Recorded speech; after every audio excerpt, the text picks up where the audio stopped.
po, tayo po ay tumayo at tinatawag ko na po ang ating pastor nang dadala ng salita ng Lord. Sige po, palakpakan po natin ang Panginoon sa buhay ng ating pastor, Pastor June. Praise the Lord. Praise God. Tayo po lahat ay tumayo. Let's lift our hands to God at awitin natin, I sing praises to your name. Hallelujah. Thank you, Jesus. Let's lift our hands to God. Hallelujah. Purihin natin, Panginoon. Praise your holy name. Thank you, Jesus. Come on, let's thank the Lord. Thank you, Jesus. Marami tayong pagpapasalamat sa Panginoon. Thank you, Jesus. Hallelujah. Glory to God. Thank you, Lord. We bless your holy name, Lord. Lord, yabiyadeketes lebrabida sanda. Thank you, Jesus. I sing praises to your name. Oh, Lord, praises to your name.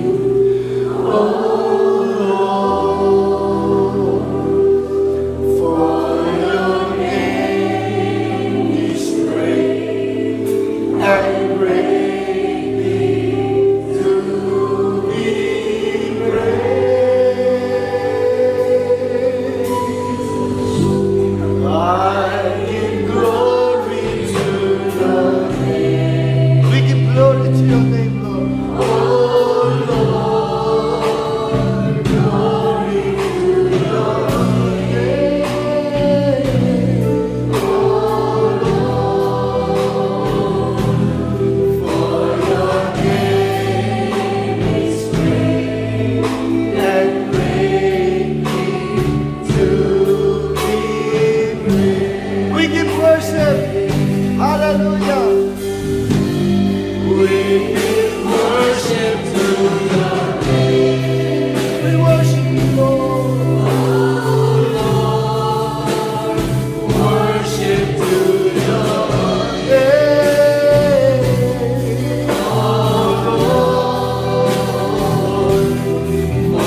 We praise you, our Yeshua Masiah.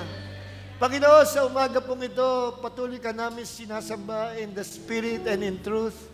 At maging sa pagbubukas namin ng iyong salita, sinasamba ka namin, Panginoon. And as we receive and believe your words, Panginoon, we will all be filled with your life.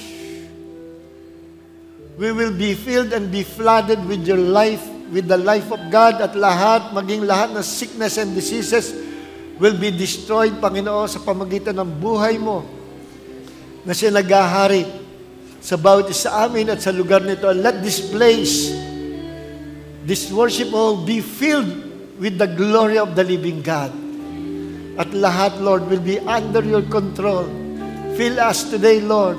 Refresh us with your fresh anointing of wisdom and revelations, and touch our hearts, touch our mind, touch our ears, our eyes with your anointing, Lord. Hallelujah. And we will receive the blessings of your Rhema word, Panginoon. Panginoon, sa umagang ito, all glory and honor belongs to our Lord God and Savior Jesus Christ. Thank you, Holy Spirit. Thank you, Father. Amen. Kami niyo yung katabi, sabihin niyo, kapatid, you are anointed, you are blessed to be a blessing. Sa kabila naman, sa kabila, sabi mo, kapatid, napapansin ko sa iyo, sa umagang ito, may kakaiba kang itsura. Alam mo na ang ibig ko sabihin. Ano yun? Sabay-sabay. Yung artista. Palakpakan nga natin ang Panginoong Jesus. Thank you, Jesus. So, purihan, Panginoon. Sa umaga po ito, ang title po ng ating teaching message is Victory and Tithing. Our victory and tithing.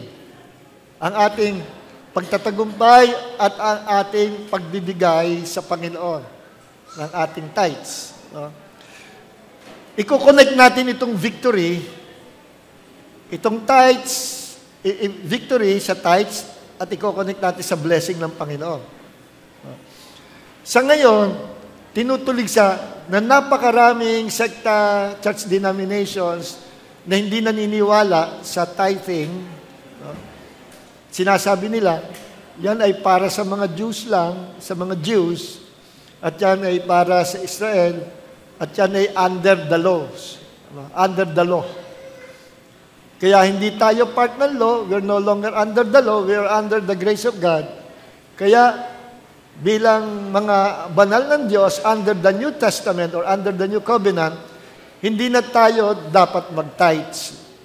Yan ang sabi nila. Because tithing is just for the Jews. Totoo kaya yun? At marami talaga na tinutulig sa yan. Pero lalabas at lalabas ang kulay eh. Bakit sila'y against sa tithes? Lalabas at lalabas. Mamaya pakikita ko sa inyo ang kulay nila. Lalabas, bakit sila'y against the tithes?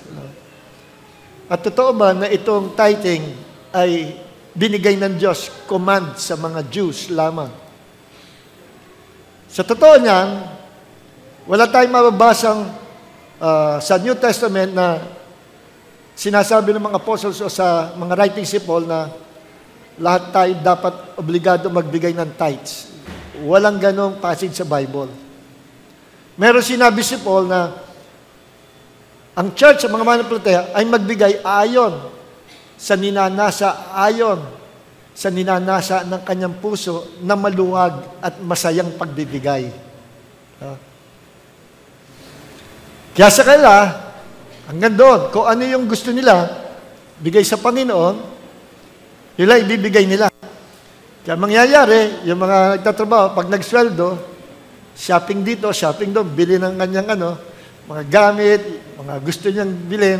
Ngayon, kung ano yung matira, kung ano yung tira-tirahan sa pera, yun na lang ibibigay sa Panginoon. After na spend sa lahat, sa ibang bagay, then panghuli ang Panginoon. At sasabihin, kasi yan ang desire, pinapahayag ng puso ko, ibigay sa Panginoon. But actually, honestly, at ito'y tinanong ko yung mga anti-tithes. Anti-tithes. Sabi ko, Be honest. Galit kayo sa mga nagtuturo ng tithing. Sinasabi nyo, hindi yan for the New Testament. Believers. Ayaw nyo ng 10%. Be honest. Bakit ayaw nyo ng 10%? Kasi sa mga Jew lang yun. Sabi ko, hindi. Ito, tatanong ko sa inyo. Sagutin nyo ako, be honest. Yung bang ibinibigay mo sa Panginoon, sa gawain sa Panginoon, umaabot ba ng 10%? Or less 10%? Or lampas ng 10%? Sabihin ko sa iyo, hindi ka naniniwala sa tithes. Pero kung nagbibigay ka, lampas ng 10%, 20%, 30%, saludo ako sa iyo. Surrender ako sa iyo, haanga ako sa iyo. Kasi bagamat hindi ka naniniwala sa tithes, yung pala, lampas pa ng 10% binibigay mo. Alang-alang sa pag-ibig mo sa Panginoon at sa gawain sa Diyos. Ngayon, tanong ko ito, kako. Magkano binibigay mo para tulong sa church, sa gawain sa Panginoon, para sa pangalan ni Jesus? Less 10% o 10%? Hindi nila masagot. Inuulit ko, iniiba usa. Hindi, kako. Sagutin niyo ito tanong ko. Lahat kayo. Sa debate forum to. Less 10% o 10% binibigay nyo? Sabi ko, bawal magsinungaling. Tapatan tayo. And it depends. Anong it depends? Hindi. Sabi niya, hindi daw matansya. Hindi. Sabi ko, matatansya natin kung magkano binibigay natin. Kahit tansya. Alam mo sa sarili mo, sa puso mo, kung magkano may binibigay sa Panginoon. Kung 5%, 2%, 10%. Alam mo yan sa puso mo. Alam mo, walang makasagot ng tanong na yun. Alam mo kung bakit? Lahat sila isasagot. Less 10%. At marahil yung iba sa kanila, 2%, 5%, 3%. Hindi ko inusga sila. Yun sa pantaha ko. Kasi ayaw magtapat ayaw sagutin yung tanong Less 10% ba o more than 10%? Sinabi ko sa kanila, hahangaan ko kayo pag more than 10%. Ba't ko kayo hahangaan? Kasi hindi kayo naniniwala sa tithes, pero more than tithes pala binibigay nyo. Hanga ako sa inyo. Hindi tayo dapat magtalo. Alam nyo, walang makasagot. Alam nyo kung bakit? Kinakatwiran lang nila for the Jews, but actually, deep within their hearts, kaya ayaw nila magbigay sa Diyos, sa gawain sa Panginoon, nangihinayang sila, nalalakihan sila sa 10%. Sabi ko, tayo, ang Diyos, nung nagbigay sa atin, the best, yung pinakamahalaga sa Kanya, ang ibinigay niya. Bilang love gift sa atin, He sent His only begotten Son to die for our sins, to pay the price of our sins. He went on the cross, He died on the cross, He went to hell para bayaran ang ating mga kasalanan, para hindi na tayo ang parusahan, kundi si Jesus na ibinigay ng Diyos. Yung pinakamalaga, pinaka-the best na mai-offer ng Diyos, ibinigay ng Diyos. Ang tanong ito, bakit natin pagmamadamutan ang Diyos? Huwag na 10% ang pag-usapan natin, kako. Huwag na 10%. Pag-usapan natin yung kinakatwiran yung sa New Testament, yung ayon sa desire ng iyong puso, ang ibibigay. At pag nagbigay, yung masaya ka, maluwag sa puso mo. Yan ang pag-usapan natin. Ano yung ibig sabihin yan? Ayon sa ninanasa ng puso. Pag pinag-usap ay puso ng tao, yung ninanasa ng kanyang puso, sa sino man bibigyan niya, pag-uusapan dyan, gaano kalaking pag-ibig, iniibig mo, yung bibigyan mo. Kung yung bibigyan mo, ay talagang mahal na mahal mo, and you are willing to give your life, even your life, walang hindi mo tatasahan, maging buhay mo kaya mo ibigay. Hindi ka malalakihan sa ano ibibigay mo dahil mahal mo yung bibigyan mo. Kita niyo yung nung araw, di ba? Napapanood natin sa sine. Buhay na ba kayo, no? Yung manligaw nung araw mga Filipino style. No? Nung araw Nung araw, di ba, yung mga matatanda dito, sabi, mahawakan mo lang ang panyolito nung iyong dinadalo, yung iyong binibisitang dalaga.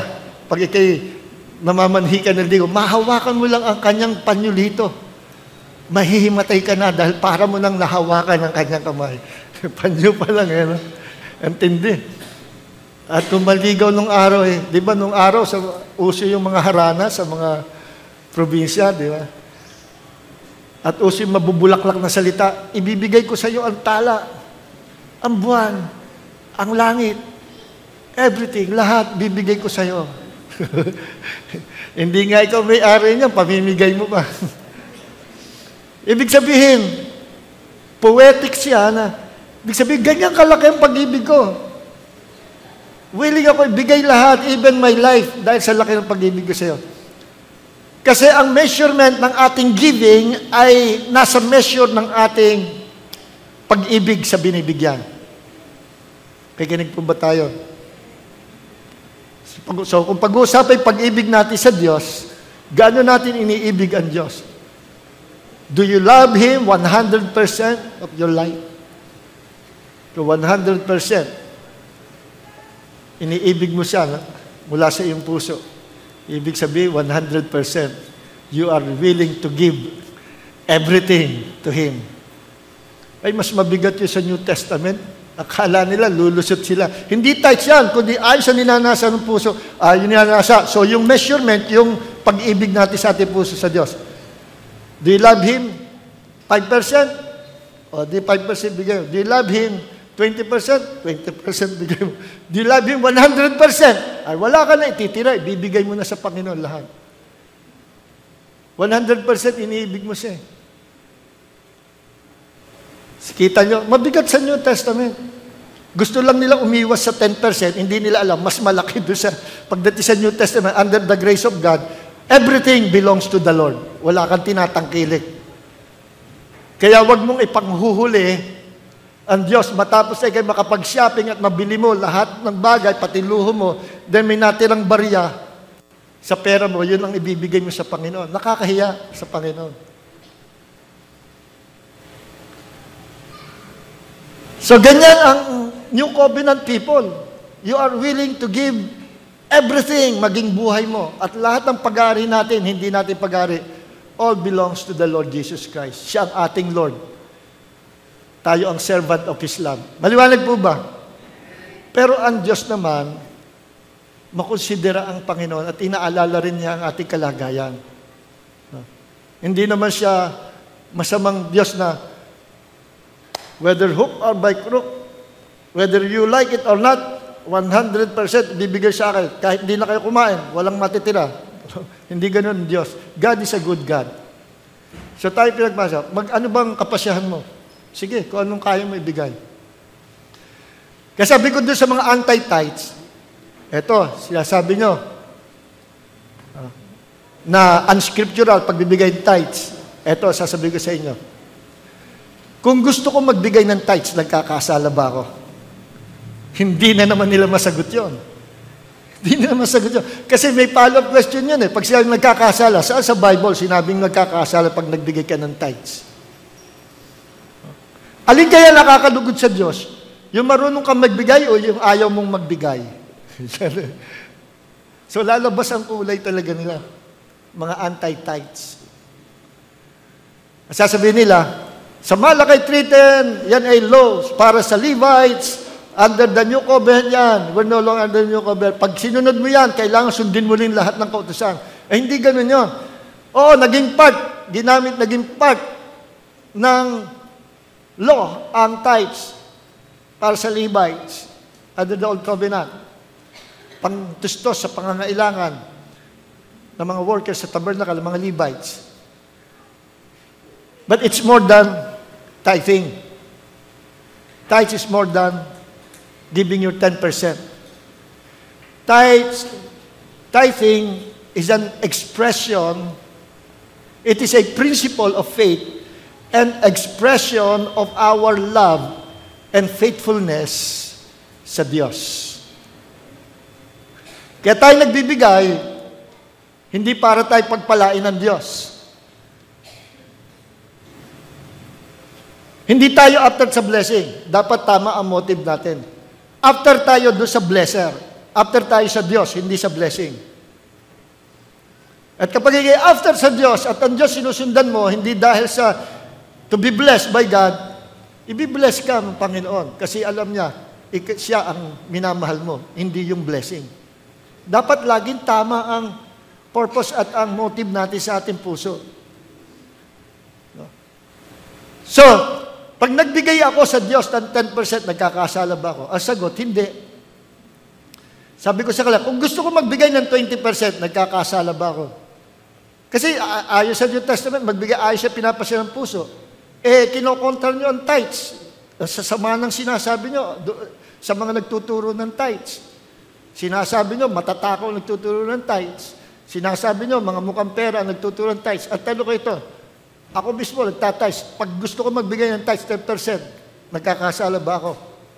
Hindi nila masagot. Pag gusto ko magbigay ng 20%, nagkakasala ba ako? Hindi nila masagot. Iibahin nila ang question. Iibahin nila ang usapan. Hanggang ngayon, hindi nila masagot yan. Kasi lalabas ang kulay nila na kaya ayaw nila ng tithes kasi ayaw nilang mababawasan ng 10% yung kanilang sinasariling pera. Ba't mo pagmamaramutan ang Diyos? So, tithes or tithing, hindi lang yan under the law, kundi it is a principle na before the law was given to Israel,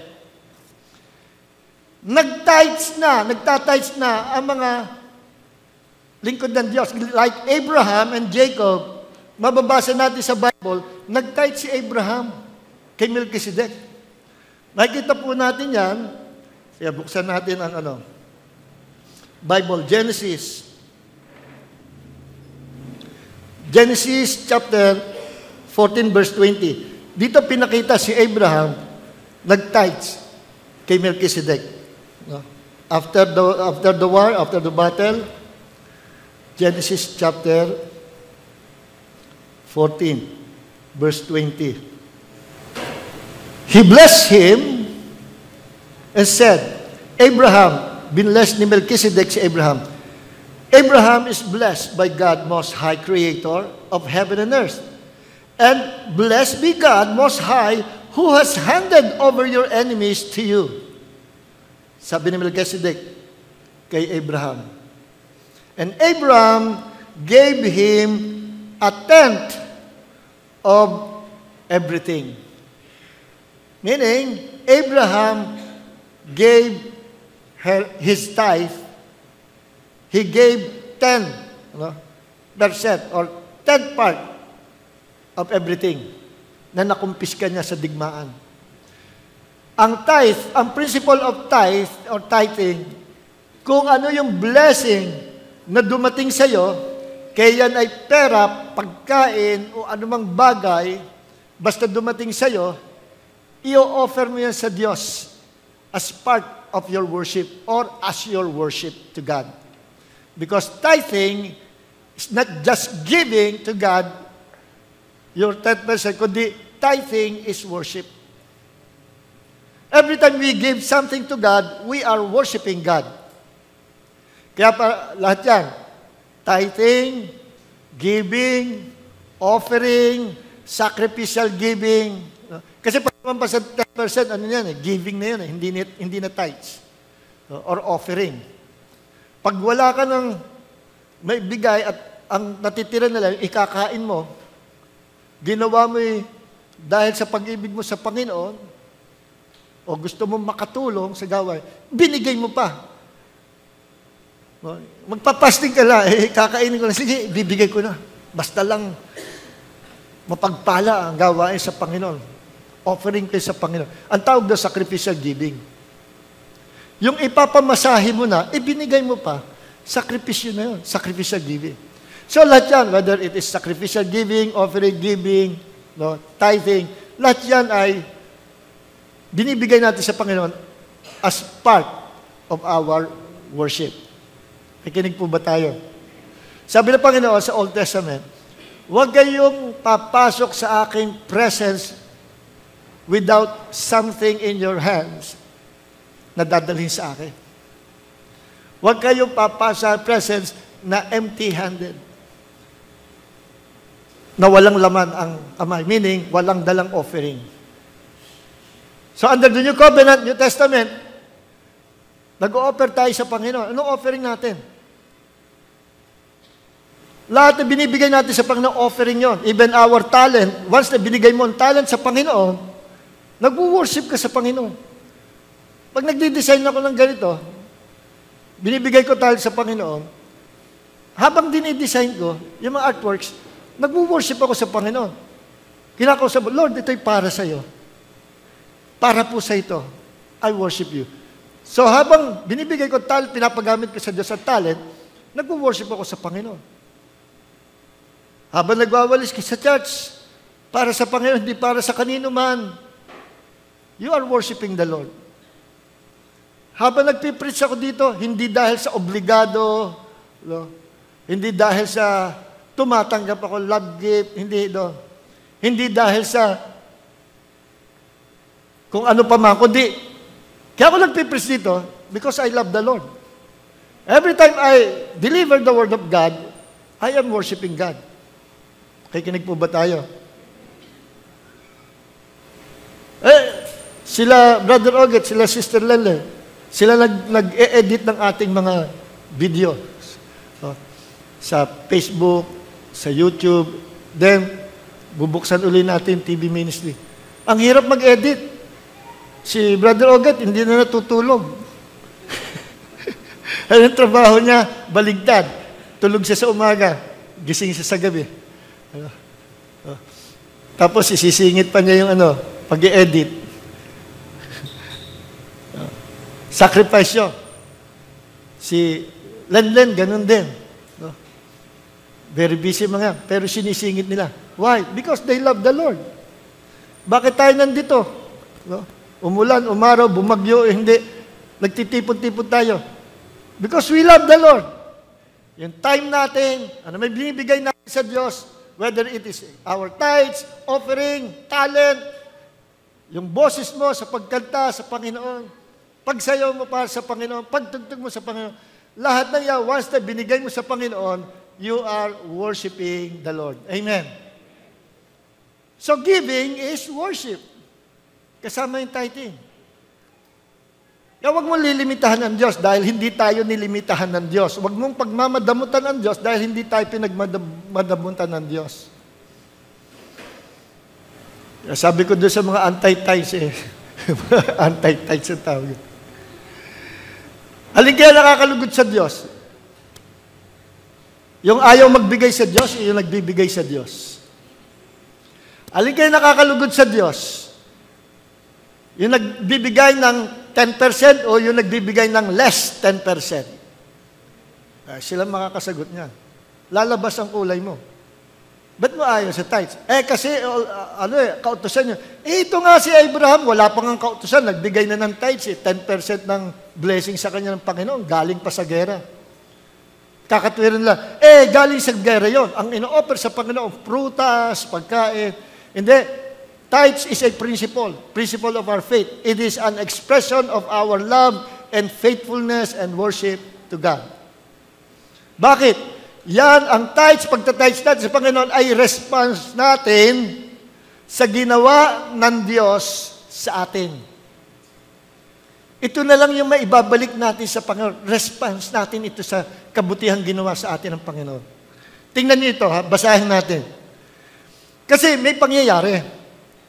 Nagkaroon ng digmaan.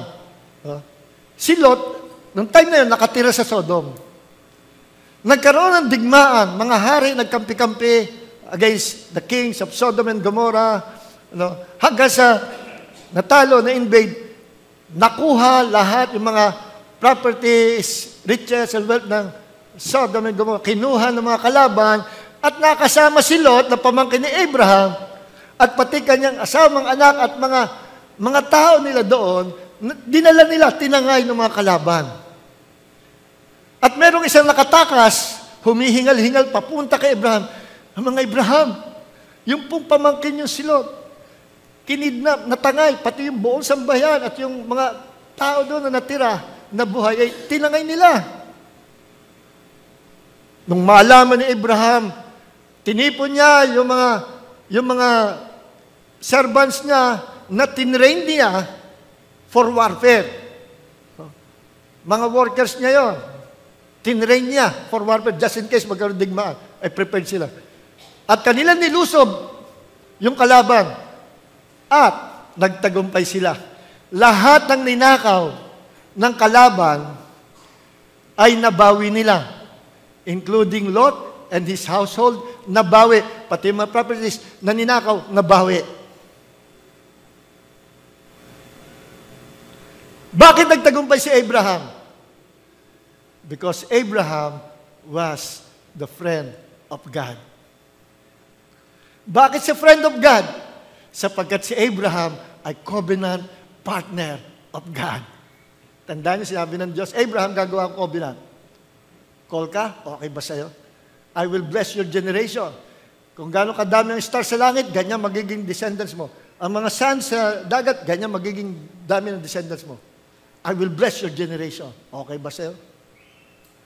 Sumunod si Abraham. Kaya tinawag siyang the friend of God. Bakit? Sapagkat si Abraham ay covenant partner of God. Listen, alam niyo pa na tayo ay covenant partner of God. We are God's covenant partners. At tayo, tinatawag din tayong friends because we are His covenant partners. Nung unang panahon, pag covenant partner ka, tayo, magkalaban tayo, pero magbati na tayo para maiwasan patayan sa angkan natin. Okay, willing tayo. Gagawa sila covenant, may mediator. Then doon sa drink, sa alak, kakat sila ng braso, yung dugo, papatak sa alak, hahalo, parehong dugo, hahalo, iinumin ng bawat isa. Pero hindi na ginagawa ngayon yan. Iniinom ng dugo, hindi. Yung Church of Satan, ginagawa yan. Pero ngayon, hindi na allow yun. Pero ganyan, kung paano ginagawa ang covenant. Minimix nila ang blood, then both will drink their blood.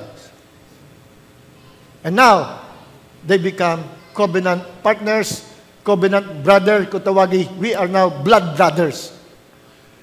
Lahat ng aaway sa'yo, Brad, ako makakalaban. Lahat ng makakalaban ko, makakalaban mo. Lahat ng ari-arian namin, pwede kayong kumuha. Lahat ng ari-arian nyo, pwede rin kaming kumuha. We are now one. Ang tawag doon, covenant. Di ba meron tinatawag na covenant, marriage covenant? Yung kasal, covenant din yun sa mag-asawa nga lang. Tingnan nyo, lahat ng ari-arian, halimbawa, yung lalaki ay napangasawa yung mayang-mayaman yung lalaki at yung babae na may saksakan ng hirap. Pag sila'y ikinasal, pumasok sila sa marriage covenant, they become one, lahat ng ari-arian, riches and wealth ng lalaki ay bahagi yung babae. See? And now, they became one. Alam nyo, tayo ay poor. May hirap. Mga makasalanan. Sa harapan ng Diyos, patapon na tayo sa impyerno. Pero because God is love, naawa ang Diyos sa atin. At binawi tayo sa kamay ng kamatayan, sa kamay ng impyerno. Binawi tayo sa kamay ni Satanas. Sa pamagitan ng pagbabayad ng kasalanan natin at ang nagbayad ay si Jesus na namatay sa cross. At yung dugong umago sa kanyang katawan sa cross, yun ang naging tatak ng covenant ng Diyos sa atin. Yun ang blood covenant ng Diyos sa atin through the Lord Jesus Christ. Now, we are God's covenant partners. Now, lahat ng meron ng Diyos sa atin. Even His kingdom. At pangako ni Jesus, even my throne, willing ako na paupuin ka, kayo, sa aking trono. No? Saan nyo? Revelation 3:21. All the riches and wealth of God's kingdom, pag-aari natin. Why? Because we are God's covenant partner. At kung si Abraham tinawag na the friend of God, tayo rin. Tinatawag tayong friends of God, sons of God, children of God. Pag sinabing friend of God, nung unang panahon, matindi yan. You are my friend. Ba, ibig sabihin, I'm willing to die for your sake. Kaya ko bigyan buhay ko. We are friends. We are covenant brothers. No wonder kung bakit nung gabi, the Last Supper, sinabi ni Jesus kay Judas, yung binabalak mong gawin mo ng mabilis.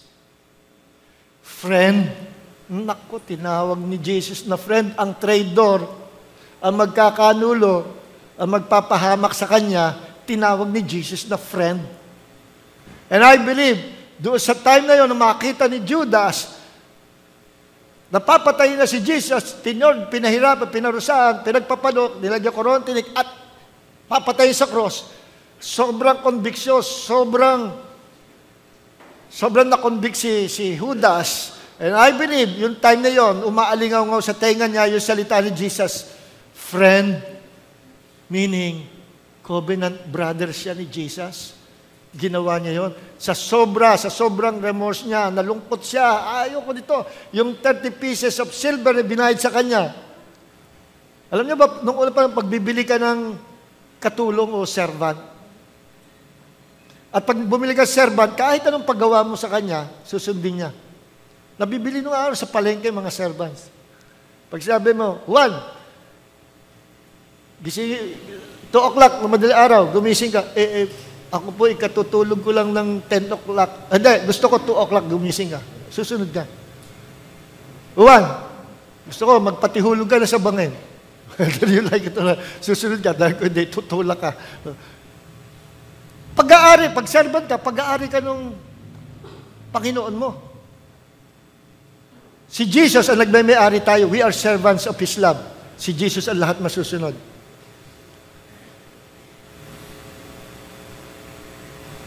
Kaya pag bibili ka ng servants, magbabayad ka ng 30 pieces of silver. Kaya yung binayad kay Judas, parang lumabas, bumili si Judas ng servant. Nakumbik siya, ayoko na nito. Binato niya sa paanan ng mga priest. Nag-remorse siya, nalungkot siya, pero hindi siya nag-repent. Kasi repentance means, babalik ka sa Diyos. Hindi siya bumalik kay Jesus. Bagkos, nagpakamatay siya. Si Peter, bumagsak. Bumalik sa Diyos. Bumalik kay Jesus. Ang mga alagad, nag-backslide, iniwas si Jesus sa cross.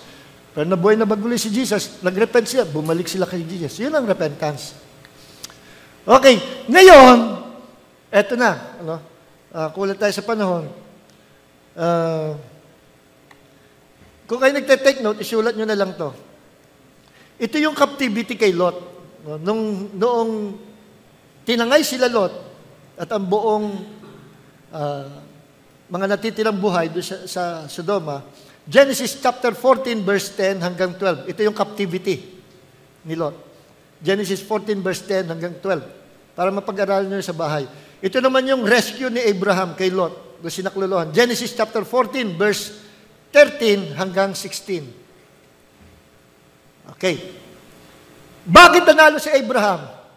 Kasi siya ay God's covenant partner. Nabawi niya lahat ng ninakaw.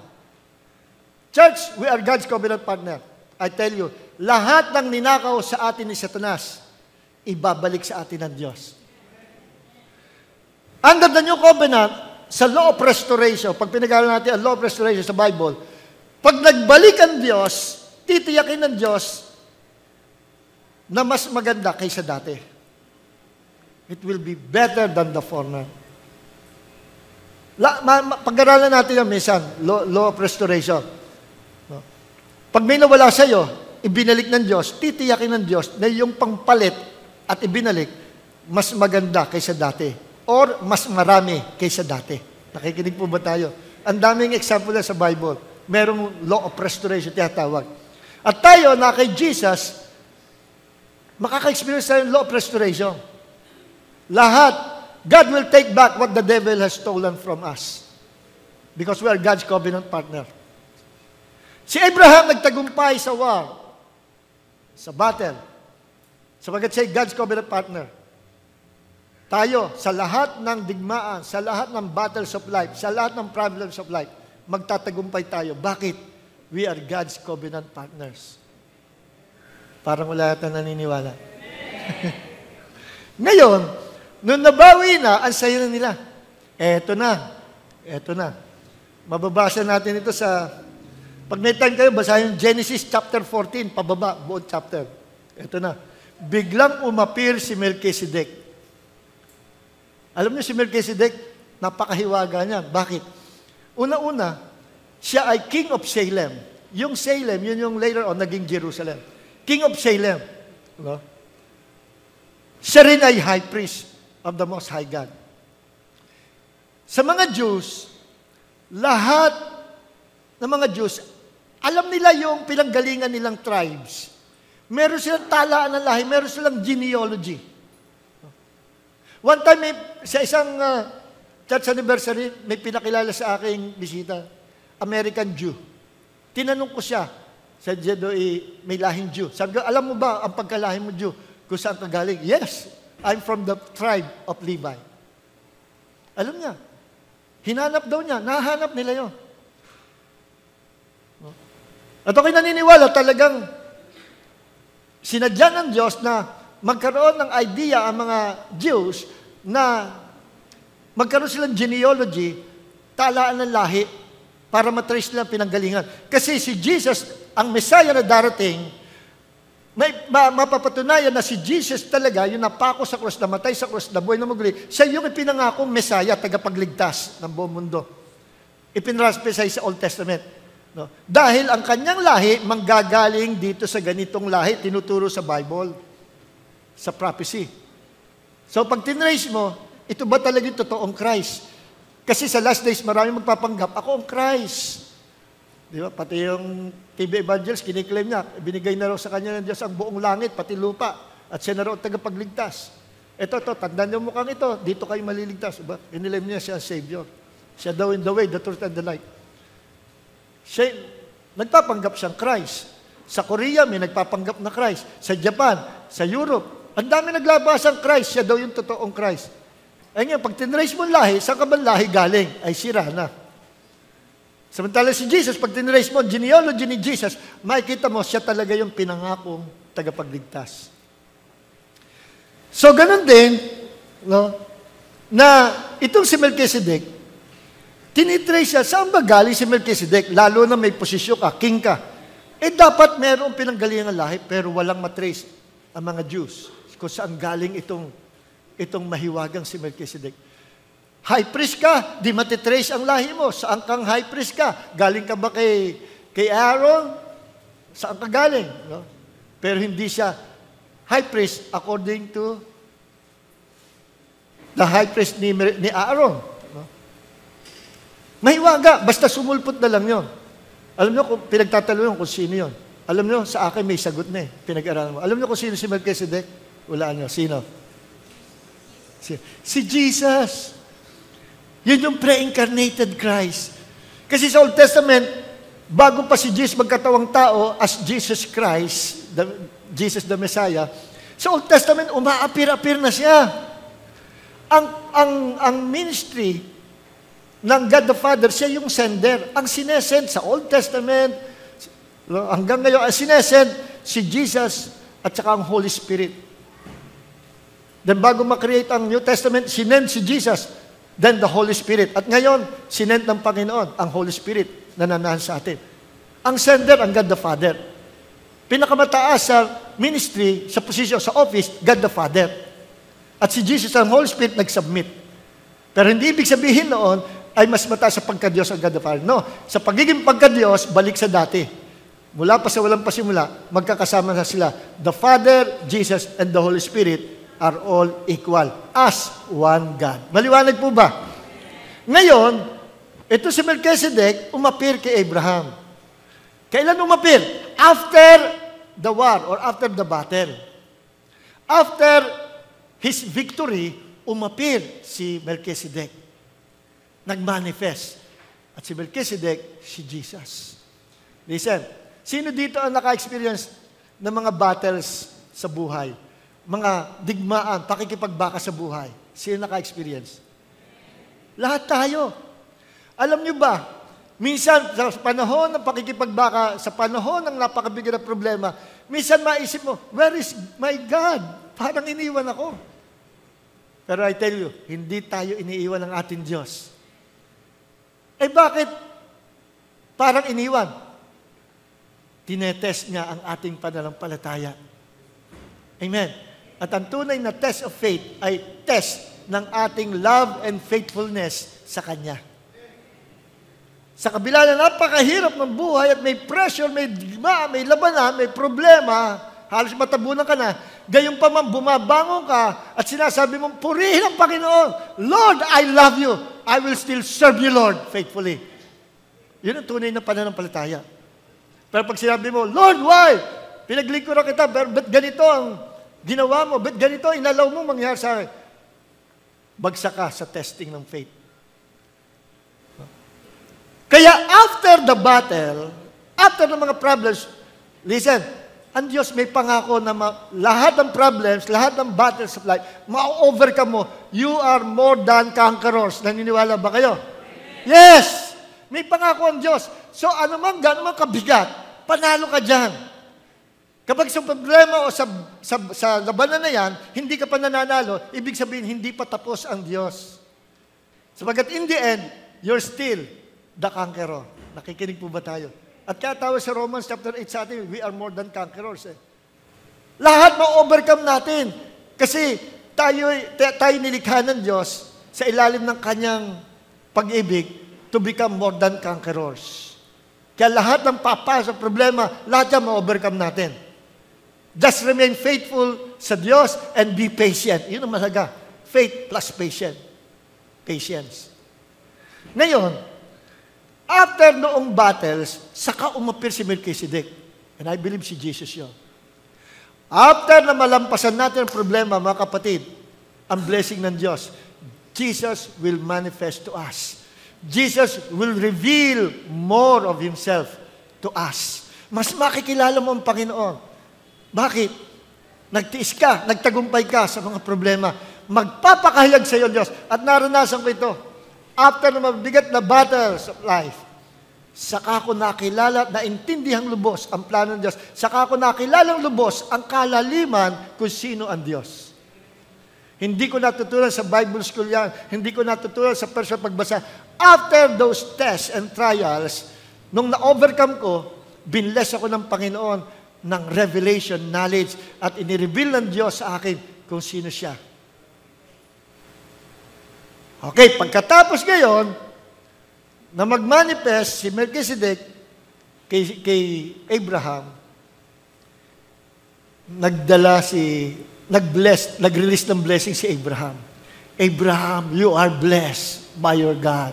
Nag-release ng blessing. Then after mag-release ng blessing, meron dala-dala si Melchizedek din na tinapay at saka wine. Yung wine na yon, kung sa ating panahon natin ay juice, grape juice. No? At pinakain, binigay kay Abraham at sa kanyang mga tauhan. Mahilig si Melchizedek mamigay ng tinapay at saka ng wine. Sa Last Supper ni Jesus, binirek ni Jesus ang tinapay at sabi, kainin niyo lahat ito. Pinagpasalamat sa Ama. Then kinuha niya ang wine o grape juice at binigay sa kanyang malagat. Magsiinom kayong lahat dito. Pareho. Yung dalawang disciples sa Imos, nagkukwentuhan, nung nabuhay na maguli si Jesus, Brad, ano ba? Totoo kayo nabuhay ang Panginoon? Ewan ko nga, nalilito sila. Then dumating si Jesus. Hindi nila nakilala, nag-ibang anyo. Mga pards, mukhang may pinagkukwentuhan kayo. Oo, eto nga, kasi ganito. Nako, pwede ba makisali sa kwentuhan nyo? Oo, halika. Nako, babagal ng puso. Hindi nyo ba nabasa sa scripture? Ang Messiah ay ganito, pinaluan sa kanya. Then dumating sila sa bahay ng dalawang disciples at nagpaalam si Jesus, sige, dyan na kayo. Yan na pala bahay nyo. Hindi, Brad, halika. Sumama ka sa amin. Sarap pong kausap Tuloy natin yung kwentuhan. Dito ka na maghapunan. O sige. Pagdating sa hapunan, nandun tinapay, nandun ang wine. Biglang pinagpasalamat ni Jesus ang bread at ang wine. Biglang natulala yung dalawa. Looks familiar. Kilala ko yung gumagawa nito. Nagpapasalamat sa pagkain. Si Jesus, nung nakita na i-reveal sa kanila si Jesus, biglang nawala si Jesus. Kaya sabi ng dalawa, Brad, napansin mo, habang nagsasalita siya, nag-aapoy ang puso ko, ako rin eh. Si Jesus pala yun, ang Panginoon pala yun. See? Si Jesus yung mahilig mamigay ng tinapay at ng wine. Si Melchizedek, binigyan si Abraham ng tinapay at wine para pakainin siya at ang buong tauhan niya. Okay. Then, after nabigyan ng tinapay at ng wine, kinuha ni Abraham ang 10% tithes from the war at binigay niya itong lahat kay Melchizedek. Okay, meron niyang representasyon na tinatamaan sa time natin ngayon. No? Isa-isahin natin, balikan uli natin.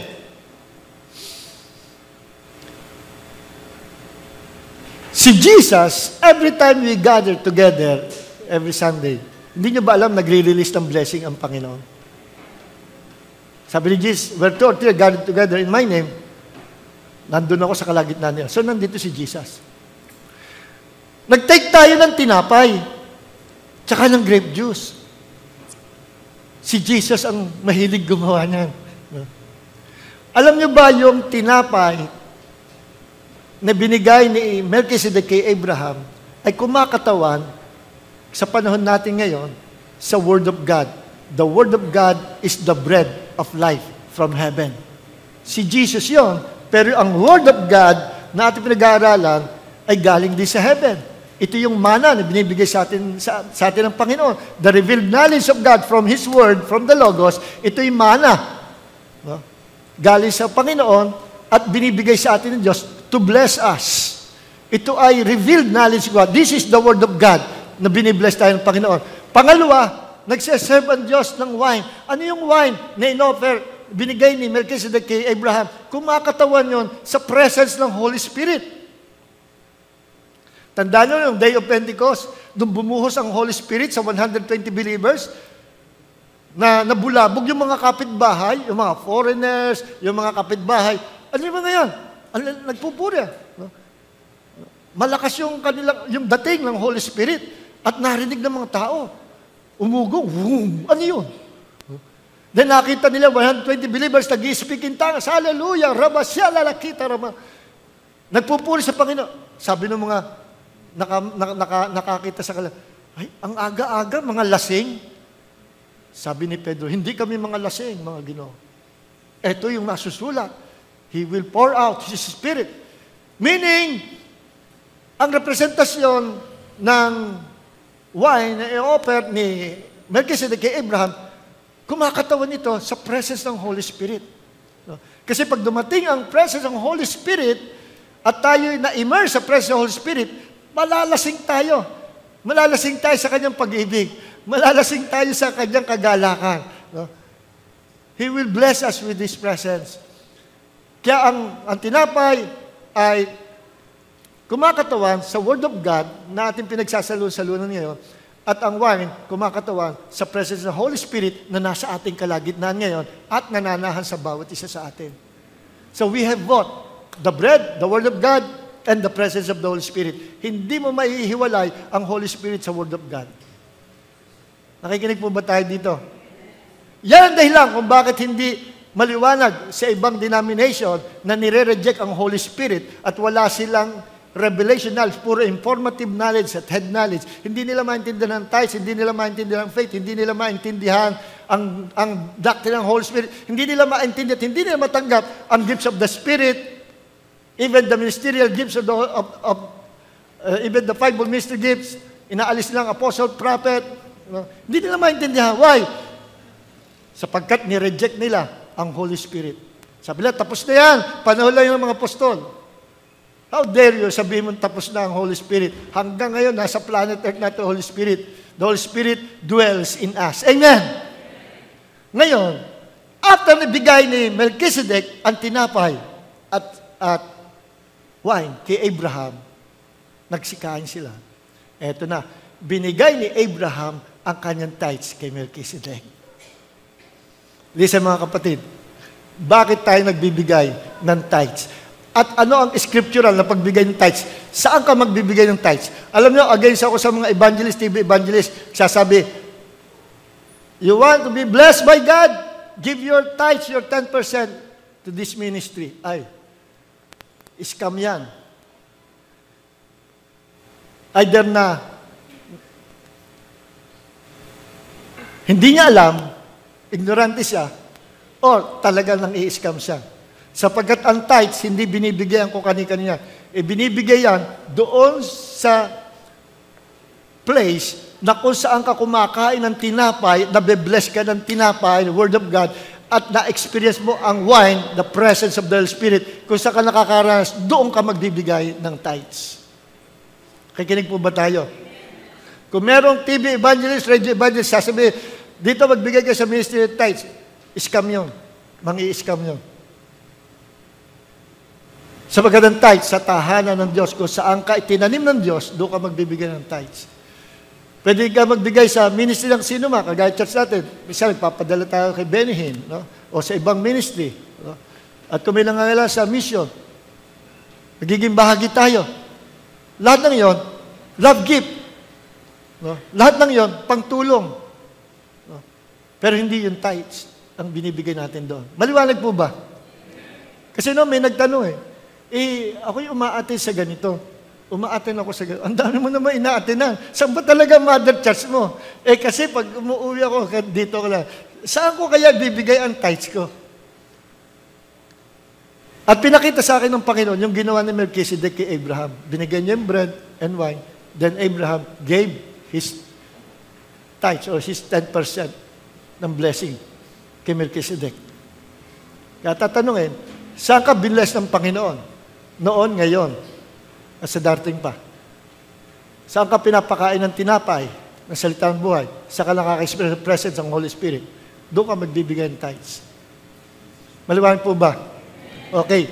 So, ang tithes ay yung 10% response yun ni Abraham kay Melchizedek. Why? Binati siya, sinalubong siya ni Melchizedek, nag-release ng blessing, then nag-offer ng pagkain. Ang balik ni Abraham, ang response ni Abraham kay Melchizedek ay ito, 10%. His tithes. So, ang tithing, hindi lang yung part of the law, ang tithes, dapat natin maintindihan na, yan ay principle of faith. It is our response to what God has done for us. Ano ba ginawa sa atin ng Diyos? Simple lang. Iniligtas tayo sa impyerno. Niligtas tayo sa lake of fire. Maliit ba yun? Aba, eternity yun. Yun ang ginawa ng Diyos. Anong ginawa sa atin ng Diyos? Ano namang ibabalik natin? Ano ang ating reaction? Ano ang magiging response natin sa Diyos? Serve Him faithfully. Love Him, worship Him. And tithing is part of our worship. Kapag kinontra mo ang tithing, kinokontra mo ang worship because tithing is worshiping the Lord. Maliwanag po ba? Okay. Sa Genesis chapter 14, verse 20, nag-tithes. Sa Genesis chapter 14, verse 19 hanggang 20, pinakita, nag-tithes si Abraham. Wala pang Jewish law, wala pang law of Moses noong time na yun. Hindi pa pinapanganak si Moses. Nag-offer ng tithes si Abraham. Sabi nung iba ng mga anti-tithes, hindi naman tithes yung kay Abraham. Choice lang ni Abraham magbigay ng 10%. Sino may sabi sa'yo? Sinadya yun ng Diyos sa mapalagay.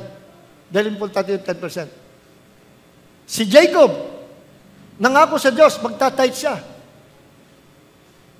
Pag-bless siya ng Panginoon, Lord, pag-bless mo ko, promise, I will give my 10%, my tithes.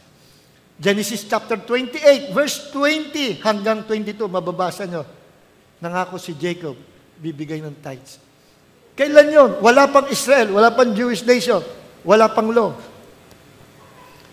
So, hindi ko mo ba ang kinuman ng Diyos magbigay ang mga Jews ng tithes under the Old Covenant? Ibig sabihin, yun ay part ng law? I believe part of the law, pero it's more than part of the law. At yung hindi ginagawa yon, may sinabi ang Diyos. Tingnan nga po natin sa Malakay, matatapos na po tayo. Kasi napaka-importanting maintindihan ito. Malakay chapter 3, verse 10. Tingnan sabi dito. Alam nyo, ang pagbibigay ng tithes ay susi para tayo i-bless ang Panginoon. Susi rin para tayo protektahan ng Panginoon. Susi rin para i-release ng Diyos ang pagpapala sa atin.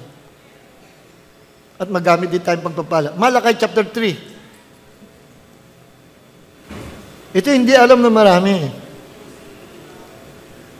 Sabi ng Panginoon sa kanyang bayan, bring the full tenth, bring the entire tithe into the storehouse, so that there may be food in my temple.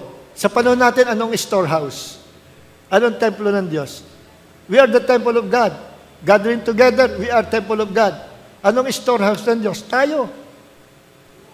Ang ministry na ito, storehouse ng Diyos. Ang church na ito, storehouse ng Diyos.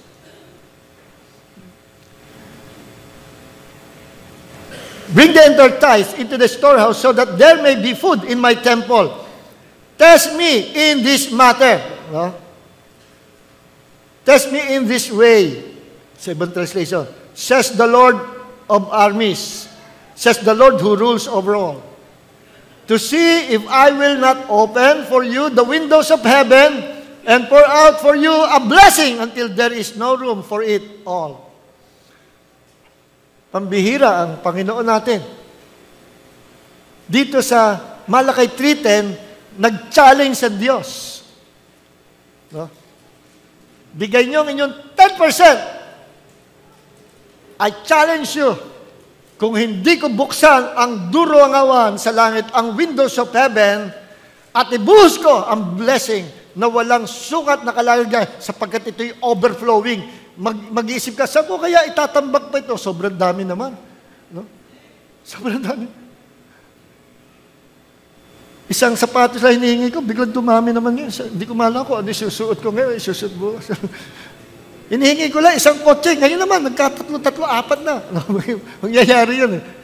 Hinihingi lang namin, Lord, yung lupa nito, it's more than pa pala dito sa lupa nito, bibigay mo sa amin.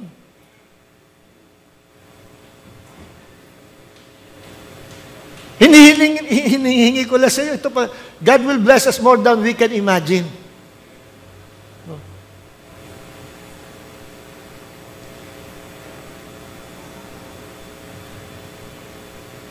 Marami sana ako testify sa iyo, kaya wala ng time. Nakakatuwa kasing alalahanin yung mga ginagawa ng Diyos. Ano? Minsan, hindi mo inaasahan, i-bless ka ng Diyos more than you can imagine. Yun yung sinasabi dito ng Panginoon eh. Test me, subukan niyo ako sa bagay nito. Bigyan niyo 10% ng blessing ko sa inyo, balik niyo sa akin 10%. I challenge you, test me. Kung hindi ko buksan ang windows of heaven at ibuhos ko sa inyo ang blessing at mamamangha kayo dahil hindi nyo malaman kung saan isisiksik ang blessing dahil overflowing. Yun ang sabi ng Panginoon. Ang ganda nung sinabi ng Panginoon. No? Ito ba para sa Israel lang? No. Ito'y para sa lahat ng susunod. Because tithing is a principle. Principle of how God can bless us. Ito'y key to God's blessing. Pero gusto ko lang linawin sa inyo, don't go after the blessings of God. Huwag niyong habulin, huwag niyong hanapin ang blessing ng Diyos. Ang hanapin niyo, ang Diyos. Amen. Pag hinabol niyo, hinanap niyo yung blessing, madidisib kayo ni Satanas. Ang hanapin niyo, ang Diyos. Siya ang blesser. Alam nyo, higit pa sa, alam ba, nagbigay kayo ng tithes, pera. Alam nyo ba na higit pa sa perang blessing, ibabalik sa inyong Panginoon? It can be healing, deliverance, good health, long life, Salvation ng asawa mong maglalasing. Salvation ng anak mong adik. More than doon sa inaasahan, more than sa desire ng iyong puso, kaya ibigay ng Diyos kung magiging obedient tayo sa Panginoon. Pero meron ditong medyo hindi gusto ng marami kasi kaya ayaw nila ng paniwala ng tithes. Yung sinabi dito ng Panginoon sa Malakay 3, verse 8. Ito, sabi nila, sa mga Jew lang yan, hindi yan kasama sa church sa atin ngayon. Hindi. Kasi takot sila rito eh. Bakit? Ito sabi ng Diyos. Will a man, verse 8, Malakay 3:8, will a man rob God? Pag nanakawan ba ng tao ang Diyos? Yet you are robbing me. Pero ninanakawan niyo ako, sabi ng Diyos. How do we rob you? Ang sagot naman ng mga tao, kailan ka namin nakawan, Diyos? Sabi, pwede ba pag nakawan ng tao ang Diyos? Eto, sabihin ko sa inyo, ninanakawan niyo ako, sabi ng Diyos. Sabi ng mga tao, kailan ka namin ninanakawan? Sabi ng Panginoon, by not making the payments of the tenth and the contributions. Sa ibang translation, you indeed are robbing me, but you say, how are we robbing you? Sabi ng Panginoon, in tithes and contributions, or love offering. You are suffering under a curse, yet you, the whole nation, are still robbing me. Mantindi na sinabi ng Panginoon sa mga ayaw mag-tithes. Ninanakawan niyo ako. Tanong niyo, saan ka namin nakawan? Sa di niyo pagbibigay ng tithes at contribution or love offering. You are suffering under a curse. Yet you, the whole nation, are still robbing me. Okay. Ako naniniwala, sa New Testament, we are no longer under the curse. Redeem tayo, no? Hindi tayo sinumpa ng Diyos. Ang point lang dito ay ganito. Sila kasi pag sumablay sa Old Testament, ay lagot. Under the curse kaagad. Kasi binayolate nila ang law of God. But under the grace of God, under the New Testament, pag sumablay tayo, pwede tayong bumangon. Pwede tayong lumuhod. Lord, forgive me. Sumablay ako. And God will immediately forgive us. God immediately will cleanse us from all our sablay. Bakit? We are under the grace and mercy of God. New covenant. Amen. Ang old covenant, mabangis. Hindi mo nasunod, bagsak ka. You are under the curse. Sa New Covenant, may chance kang bumalik. May chance kang magsisi. May chance kang linisin ng Diyos. At may chance kang magsimula sa panibagong simula at muling pagpalain ng Diyos. Ayan, kagandahan niyo. We're no longer under the curse of the law. But sometimes,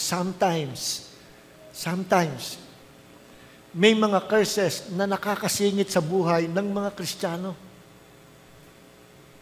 Hindi nila alam. May dahilan. Minsan nagkasala.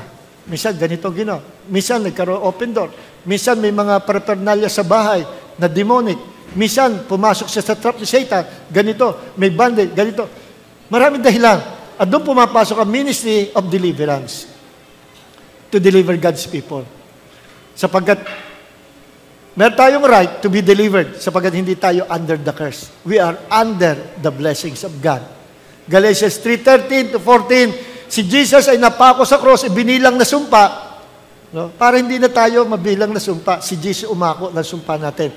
Upang ang pagpapala na kay Abraham ay dumaloy sa atin ng mga hentil na naging Kristiyano. See? Yung blessing ng Diyos kay Abraham, dadaloy ngayon sa atin. Hindi sumpa, kundi blessing. Maliwanag po ba? Ngayon, tuloy natin itong Malakay. Palakpakan natin ang Panginoon. Ito ang another blessing.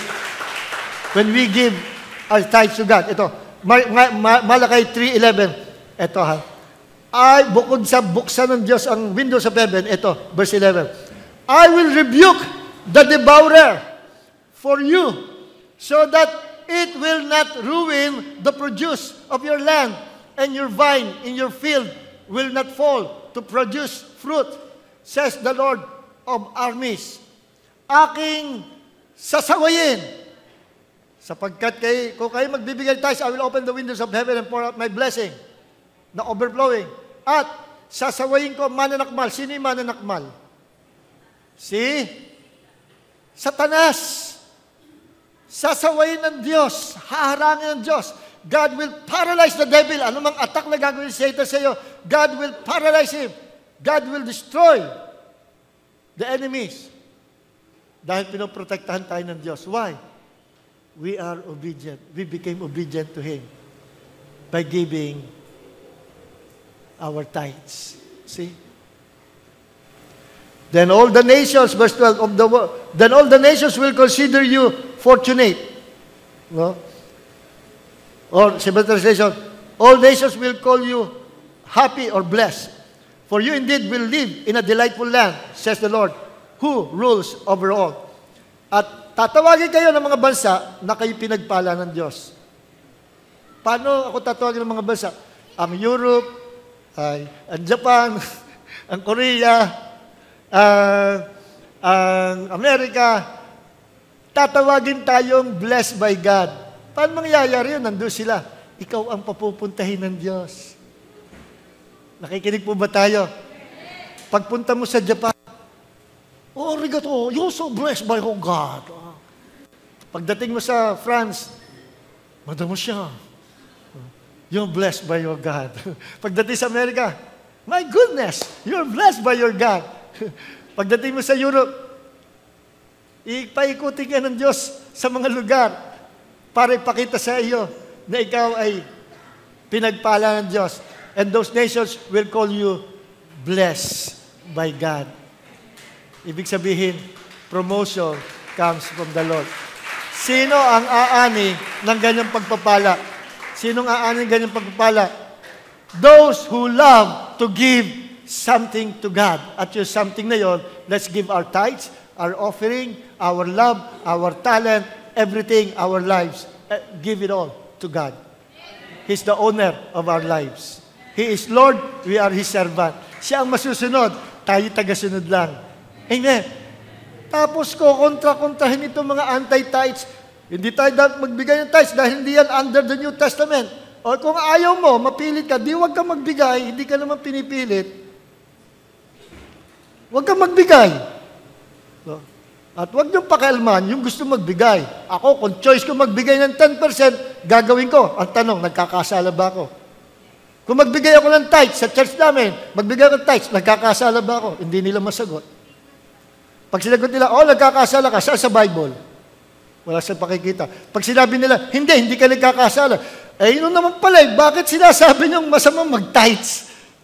Hindi pala naman kasalanan. Eh, lagi kayo si kautusan, part ng kautusan. Eh, ito nga si Abraham, si Jacob, wala pang kautusan, nag-tithes na eh. Sasabihin niyo, part ng kautusan. Ang baling naman nila. Hindi, kasi galing sa digmaan yon, ang tinatay sa Panginoon, galing sa pananim. Sino may sabi sa'yo? Yung bang pananim lang ang pwedeng i-tithes? Lahat ng blessing binigay sa ng Diyos, dapat ibalik mo yung 10% sa Panginoon.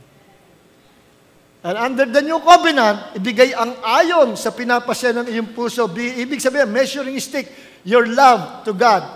Yan ang measuring stick sa New Testament. Ibig sabihin, ilang percentage mo minamahal ang Panginoon? Ilan? Pag pinag-usay pag-ibig, lampas na siya 10%. If you love God 100%, then give Him 100% of your blessings. If you love Him 80%, give Him 80% of your blessings. If you love Him 50%, give Him 50% of your blessings. 10%, give Him 10%. Eh, paano, Pastor, di walang natira sa akin? Yes, walang matitira. Dahil lahat ng blessing, lahat na nasa atin, hindi tayo may-ari, ang Diyos. Si Jesus. Pero ang ating Diyos, Diyos na mabait. Kikinig po ba tayo? Diyos na mabait. Diyos na maunawain. Diyos na mapagmahal. Lahat ng nasa atin, ipahihiram ng Diyos sa atin. Sige anak, anong design mo? Kung anong kaya mong ibigay. At dito, itetest tayo ng Panginoon. Pag sinabi ng Panginoon, kung anong kaya mong ibigay, maluwag sa iyong puso, itetest ka ng Diyos. At karamihan, bagsak sa test niya. Kinakatwiran nila. Hindi na natin panahon ng tithes. No? Sabi sa Bible, New Testament, kung ano yung nasa puso, eto gagawin nila. Good time dito, good time doon. Shopping dito, shopping doon. Outing dito, outing doon. Pagdating sa bahay, natira na lang, 20 pesos.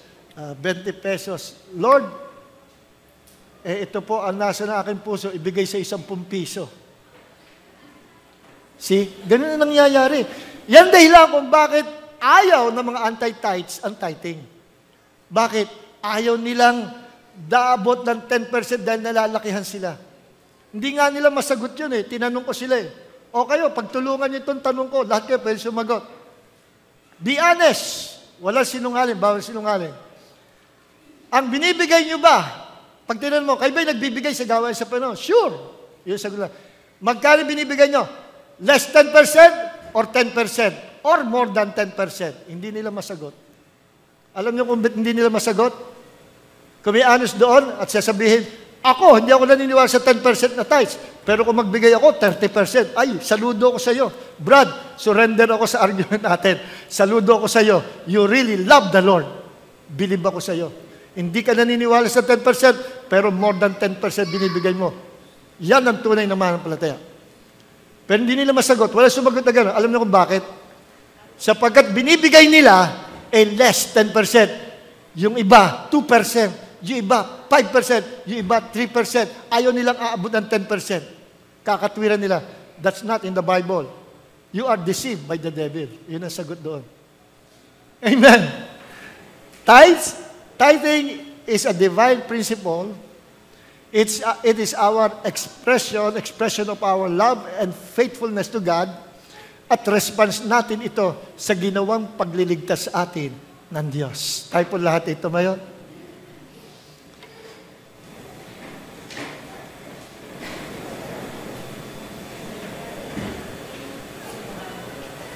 God will bless us more than we can imagine.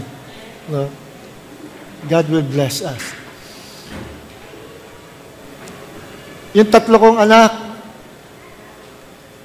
biniless ng Diyos sa magandang trabaho sa ibang bansa.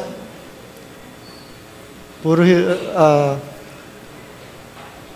yung panganay, yung bunso, undergraduate. Pero may trabaho sila sa pinagtatrabahuhan nila na ang qualification dapat ikay graduate with diploma, with experience. Lahat yun, wala sila. Pero by the grace of God,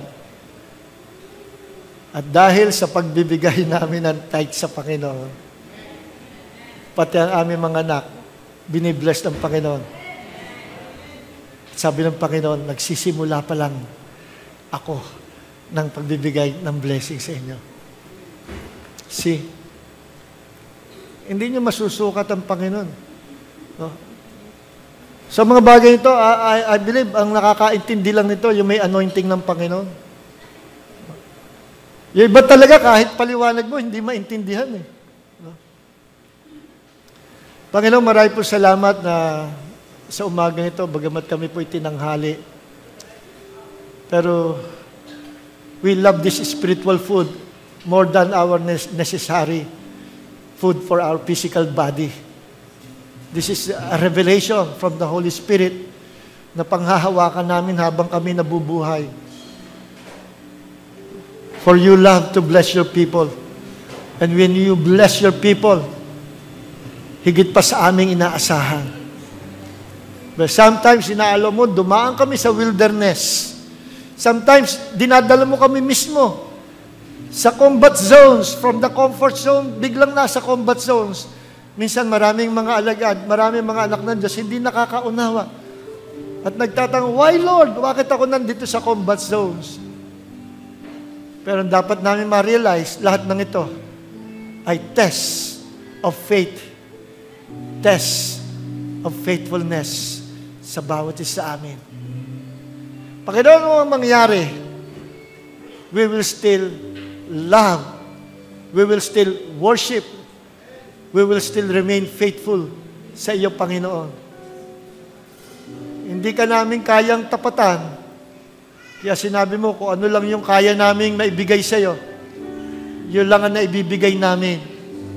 Sapagkat tunay na hindi namin kayang tapatan ang pag-ibig na ibinigay mo sa amin. Lord, salamat. Naintindihan mo ang amin pong kahinaan, ang kawalat, kakulangan namin. Na kung ano lang kaya namin, yun ang maibigay namin. You're a good God, Lord, na inuunawa mong bawat sa amin.